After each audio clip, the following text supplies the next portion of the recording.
जी sir, जो IMF इक़दामात कर रही है उस बारे में आप क्या कहेंगे?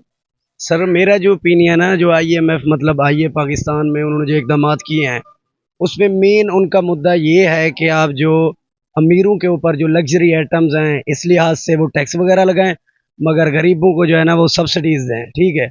मगर पाकिस्तान में जो इस वक्त सिचुएशन है उसमें ये है कि गरीबों के ऊपर बोझ डाल रहे हैं, क्योंकि सब्सिडीज नहीं दे रहे।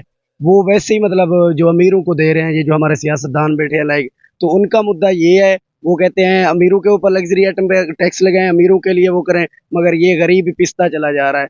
तो इसलिए आईएमएफ के इकदाम ठीक हैं, मगर ये पाकिस्तान में जो हमारे सियासतदान हैं ये वैसा नहीं कर रहे जैसा वो चाहते हैं।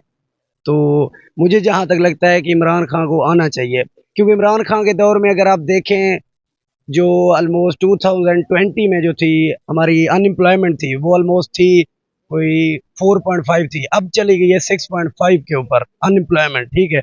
और दूसरा आप इन्फ्लेशन देख लें वो कितना ऊपर जा रहा है, ठीक है। तो इस लिहाज से अब ये जो पेट्रोल पेट्रोल वगैरह है, ये जो मतलब आलमी मंडी में कम हो रहा है, हमारे बढ़ा रहे हैं, ठीक है।